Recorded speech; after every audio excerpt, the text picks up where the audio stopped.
why the hell does the Balrog have wings? Does he fly? Oh, It seems like something that might have come in handy. The Balrog do not fly. Think of penguins. Chickens have wings. They do not fly. Oh, I see. The Balrog is too big-breasted to fly.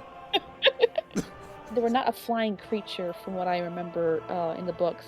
Is it just the fact that they are like demonic because they're from because the Balrog is like it's on the same.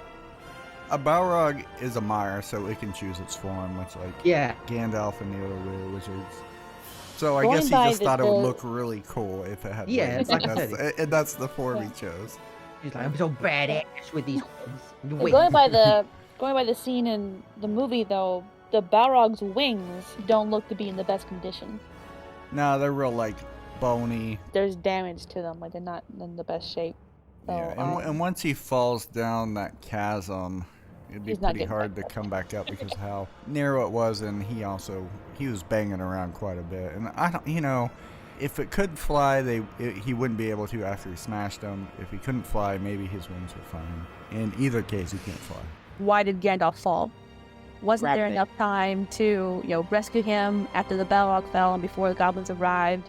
Because Boromir does have a shield, Gimli has plate armor, and the goblin archers don't show up right away. So was there enough time to rescue Gandalf? So I went back and watched this scene. When Gandalf turns to face the Balrog, the rest of the Fellowship is already on the stairs that leads up to the exit. And I counted 25 seconds from the time that Gandalf gets pulled by the web off the bridge, he catches himself, to when he actually falls. He pulls himself up to tell the others to flee, and then he lets go. He lets go. Very important to emphasize that he lets go. So I think that even if members of the Fellowship had run to help him, the result would have been the same, that he still would have let go. Yeah, I think that's a very good point to bring up. When I explored this, I think Gandalf self-sacrificed himself to ensure the Balrog, 1, did not escape Moria, and 2, to prevent, future destruction, knowing Saruman had betrayed him, and 3, it served to protect the quest by not allowing them to risk themselves to save him.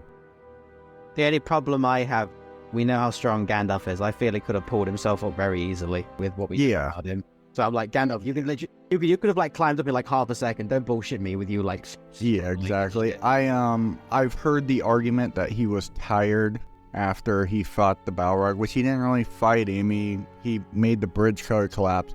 But it kind of doesn't hold up because he immediately engages the Balrog to the time he kills it, so. I feel I'm being cynical, but I think it was to be more dramatic because, I know, I don't want to be adaptation and stuff, I'm not saying anything's better than the other, but it's in the original story, Gandalf, when he gets whipped, he falls just straight away, and as he's falling, he tells him to run away. He's like, fly, you fools, as he's falling. There's no hanging on.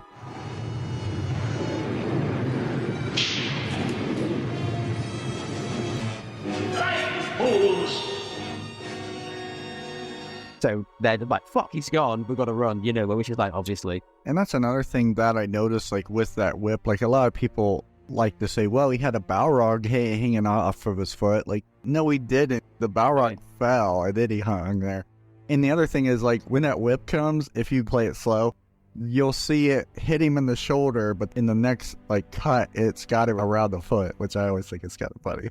He's fallen down. He's trying to struggle up, realizes that the Fellowship are staring at him going, fuck, goblins are coming, and then he's like, fly, you fools, let's go, to save the quest, which is what I think the film is trying to show, but I'm like, I just don't believe that Gandalf couldn't just go, pull himself up, right, let's go, lads. I just don't believe it. Yeah. Well, Gandalf does have the strength of a young man. He's not an old man, that's just the form he takes, because he's a mire, he can choose any form he wants. Yeah, I also have another thought of why Gandalf lets go. I believe that Gandalf knew that facing the Balrog would be his final test. There are many powers in this world, for good or for evil. Some are greater than I am, and against some I have not yet been tested.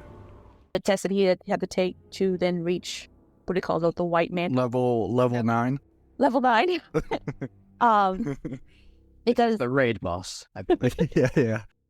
When he defeats the Balrog, and as he's talking to Aragorn, he goes, yeah, I have become as Saruman should be. Well, he dies, doesn't he? And the good god basically was like, get back there and do your fucking job. It's like, okay, yeah.